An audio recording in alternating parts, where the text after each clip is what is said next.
Merci de faire confiance au journal de la ville, mesdames et messieurs. Voici le sommaire. Consommation en vogue du stupéfiant toxique appelé Bombay par le jeune en République démocratique du Congo.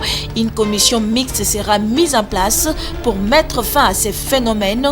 Décision prise par le ministre de la Santé et de la Jeunesse au cours de leur entretien ce mercredi 18 août à Kinshasa. Assouplissement des mesures dans des bars et terrasses. Les mesures d'accompagnement s'imposent pour épargner la population à la quatrième vague de la pandémie de la Covid-19, insiste le professeur Mouyembe au cours de son point de presse organisé chaque mercredi à Kinshasa. C'est tout pour le sommaire, mesdames et messieurs. Encore une fois, bienvenue dans ce journal. Le Sénat autorise pour la 6e fois la prorogation de l'état des sièges dans les provinces de l'Ituri et Nord-Kivu. Les élus des élus qui se sont réunis en visioconférence ce mercredi 18 août sous la présidence de Modeste Bahati Lukwebo ont voté pour la prorogation de l'état des sièges pour permettre au FARDC d'éradiquer l'insécurité et qui sévit dans cette partie de la République démocratique du Congo avant de procéder à l'examen et au vote du projet de loi envoyé par le gouvernement. La ministre d'État, ministre de la Justice et garde de Sceaux, Rose Mutombo Kiese, a répondu aux préoccupations des sénateurs qui concernent son secteur. S'agissant de la préoccupation de l'honorable Mukinti, quant au dysfonctionnement de l'appareil judiciaire dans les provinces concernées par l'état de siège, j'ai fait observer que quelques semaines seulement après l'entrée en vigueur de l'ordonnance numéro 21/015 du 3 mai 2021 proclamant l'état de siège, le ministère de la Justice a enregistré plusieurs doléances tant des opérateurs judiciaires, de la société civile que les élus du peuple à ces sujets. Modeste Bahati Lukwebo a pour sa part exhorté le gouvernement à prendre en compte les recommandations des sénateurs en vue d'obtenir les résultats attendus par le chef de l'État, Félix Antoine Tshisekedi Tshilombo. L'objectif de ces échanges, que d'aucuns qualifient d'évaluation, c'est de nous permettre de regarder tous, sénateurs et gouvernement, dans une même direction, à savoir celle de la victoire finale, celle de la paix durable en vue d'un développement durable dans cette partie du territoire national. C'est pourquoi j'exhorte le gouvernement à continuer à mettre toute information utile à la disposition des sénateurs et à prendre avec considération leurs critiques et leurs suggestions. Signalons que sur 109 sénateurs qui composent la Chambre haute du Parlement, 81 ont pris part à cette plénière et tous ont voté pour la prorogation de l'état des sièges.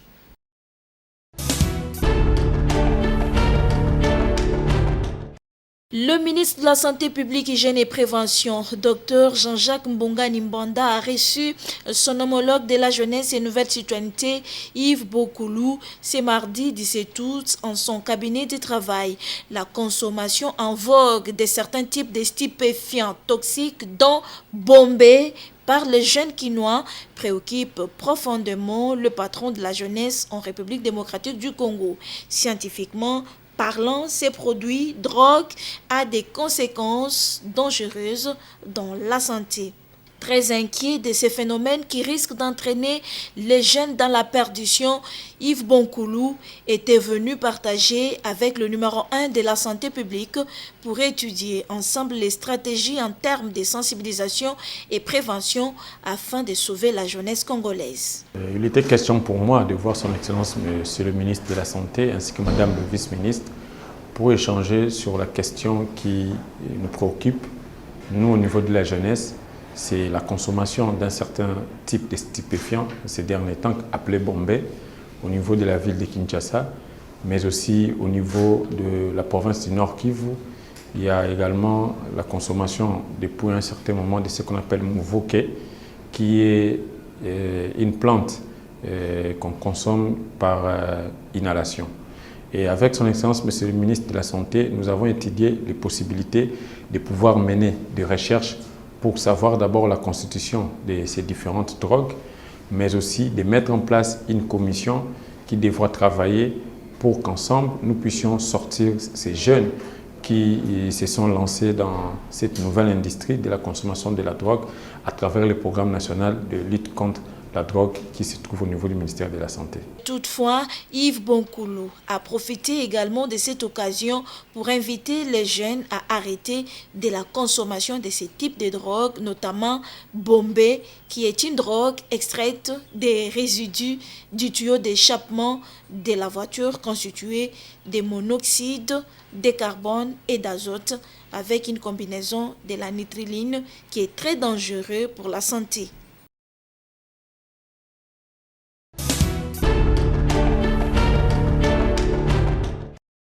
Il n'y a pas crise politique dans les Kouilou. L'Assemblée provinciale a déchu le bureau qui était en place et elle a élu un nouveau bureau qui a travaillé. C'est ce qu'a déclaré Donald Kandambou, chef de la délégation des députés provinciaux du Kouilou en vacances parlementaires à Kinshasa à l'issue de l'audience leur accordée par le vice-premier ministre, ministre de l'Intérieur, Sécurité, Décentralisation et Affaires coutumières ce mardi dans son cabinet de travail.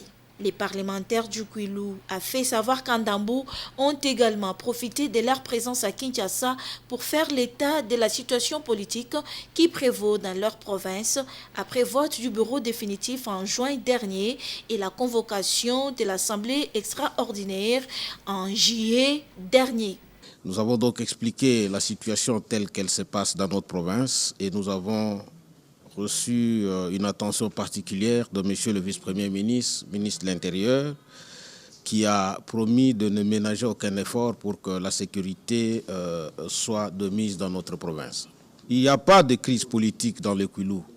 L'Assemblée provinciale a déchu le bureau qui était en place et elle a élu un nouveau bureau qui travaille depuis.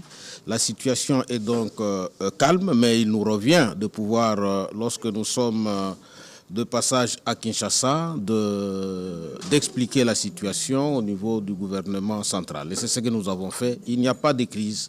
Nous sommes en train de travailler calmement pour l'intérêt de notre population. Le patron de l'Intérieur, Daniel Asselo Okito, a confirmé le chef de la délégation parlementaire du Kouilou à être attentif aux problèmes politiques posés et il a promis que tout sera fait et que tout est déjà fait pour que la sécurité demeure dans les Kouilou et cette sécurité est importante pour le développement et les changements dans cette partie du territoire national.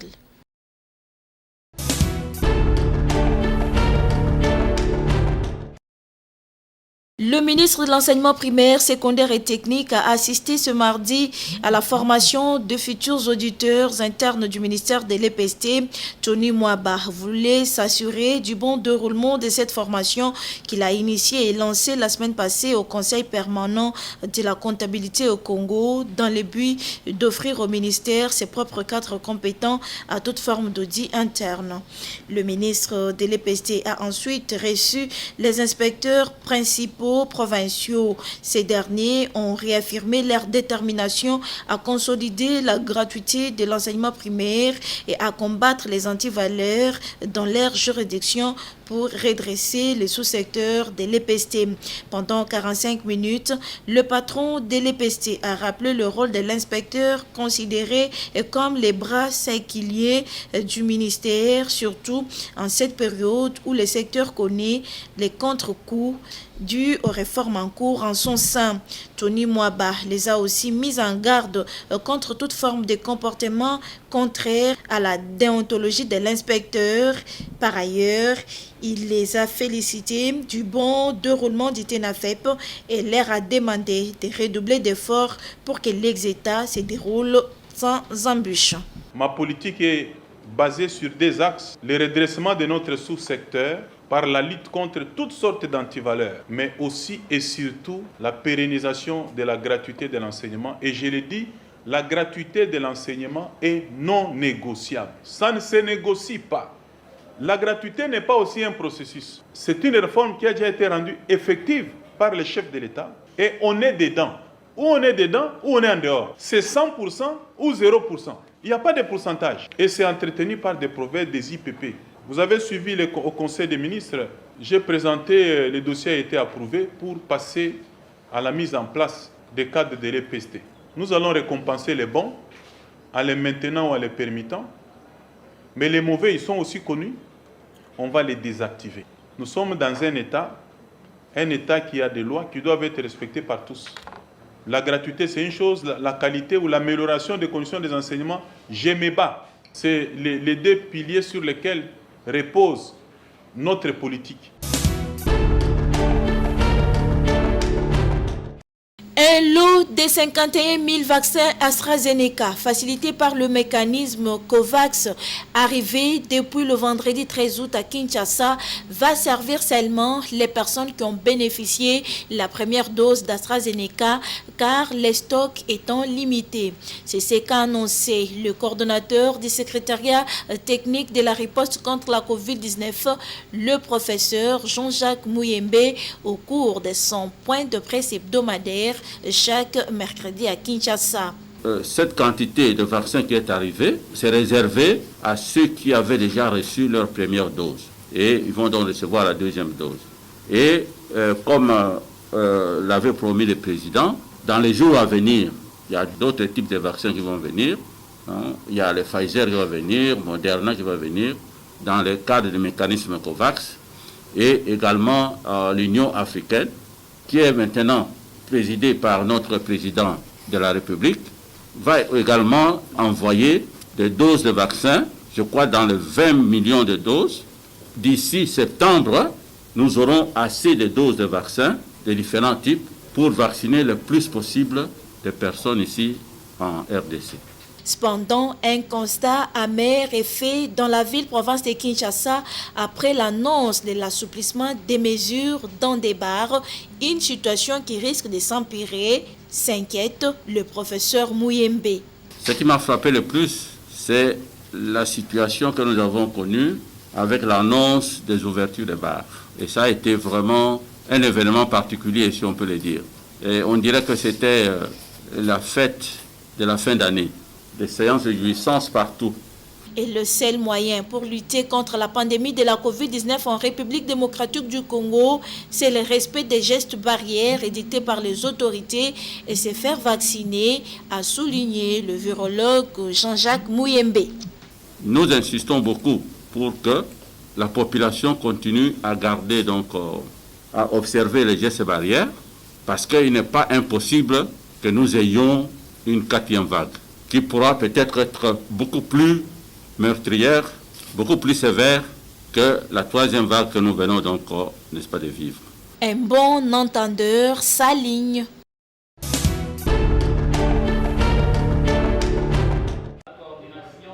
L'atelier d'analyse du budget 2020 de la ville de Kinshasa s'est clôturé ce mardi 17 août au centre pastoral catholique Liloba d'Elemba. Durant 3 jours, les participants à cet atelier, les points focaux des agora, dynamique communautaire et les secteurs étatiques, les chefs des quartiers, le chef de bureau des communes, les chefs des divisions plan et budget ville de Kinshasa ont eu à déceler les tendances de corruption, détournement et enrichissement illicite dans l'exécution du budget. Satisfait de l'organisation de cet atelier par le Conseil provincial des organisations non gouvernementales de développement de Kinshasa, CRONC Kinshasa, les participants s'expriment. Le CRONC Kinshasa a donc pris une bonne initiative. J'ai retenu que la société civile s'intéresse vraiment aux droits de la population, notamment les droits économiques et sociaux des communautés de la ville de Kinshasa. L'occasion était propice en tant qu'expert pour que je puisse apporter certaines lumières à la société civile quant au principe de la redevabilité.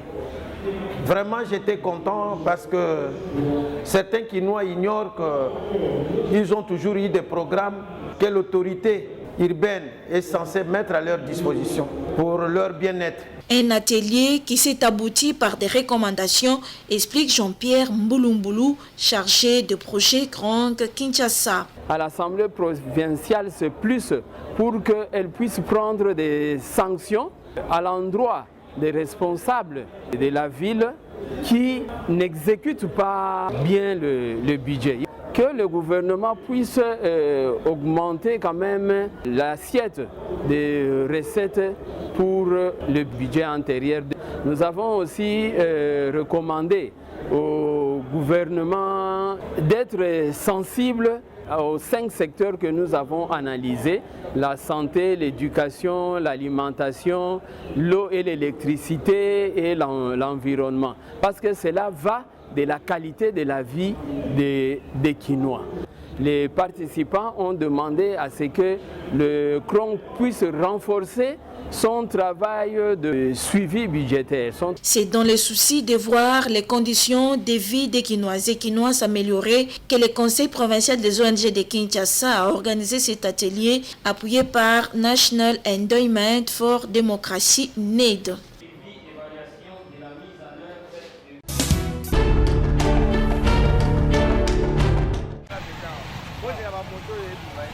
La campagne et la sensibilisation de la sémence maïs variété JKK 981 se poursuit en RDC. L'équipe de Madame Safi Kazadi vient d'effectuer une mission dans la province du Kwilu, dans la ville de Kikwit et la ville de Muanda, dans le Congo central.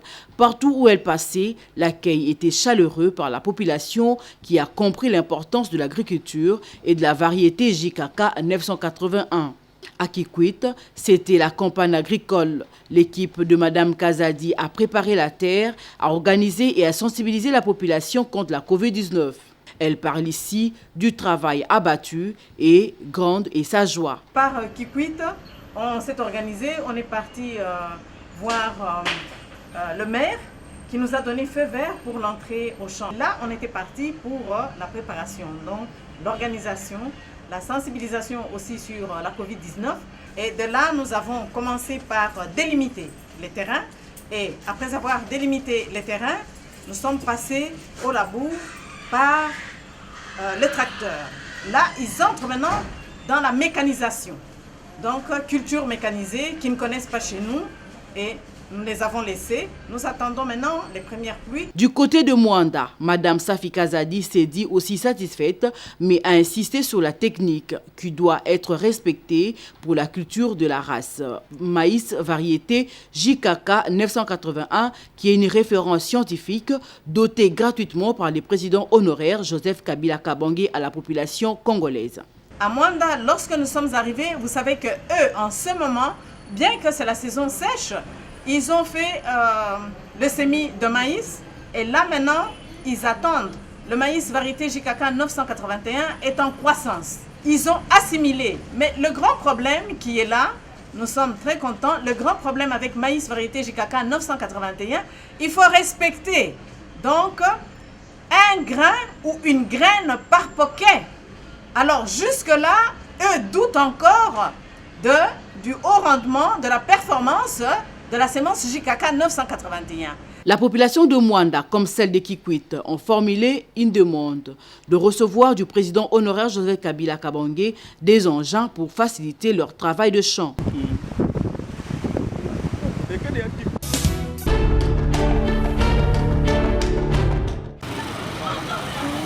Toujours attentive aux cris des plus démunis et par sa mission d'aider les vulnérables, les personnes vivant avec handicap, les personnes de troisième âge, la Fondation Kabeya Mardoché FOCAM a rendu visite ce mardi 17 août aux personnes du troisième âge de l'hospice de Vieillard Saint-Pierre dans la commune de Lingwala.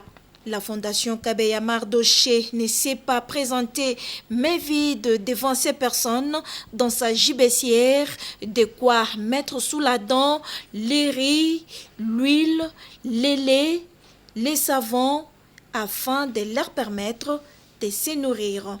Geste salué par les personnes de troisième âge qui remercient la Fondation Kabeya Mardoché pour les gestes posés. Bana lelo ndenge bozokola na pasi na bino nzambe atika bino te tolelaka epai ya nzambe atika bino te nzambe abatela bino ezala nyonso tu ya malamu Amen. Maître Michel Kota, secrétaire général de la FOCAM, donne ici l'importance de cette action. La Fondation Kabea Mardoché s'est assignée comme objectif d'accompagner nos frères, nos sœurs qui sont dans des conditions vulnérables. C'est-à-dire, nous voyons ici les personnes vivant avec handicap, les orphelins, les vieillards. Et déjà, nous avons eu à rendre visite à nos enfants, à nos frères et sœurs orphelins. Et la fois dernière, nous étions avec les personnes vivant avec handicap. Et aujourd'hui, nous avons voulu honorer, remplir pleinement nos objectifs, c'est-à-dire accompagner aussi les personnes de troisième âge, c'est-à-dire les vieillards. Et la Fondation Kabea Mardoché, composée de ces jeunes que vous voyez autour de moi, s'est décidé de venir redonner les sourires à nos cocos, à nos vieillards, afin que tous ensemble nous puissions regarder vers une même direction, regarder vers nos objectifs, améliorer simplement leurs conditions de vie. Donnons les sourires aux pauvres afin de leur permettre de vivre. Il est maintenant.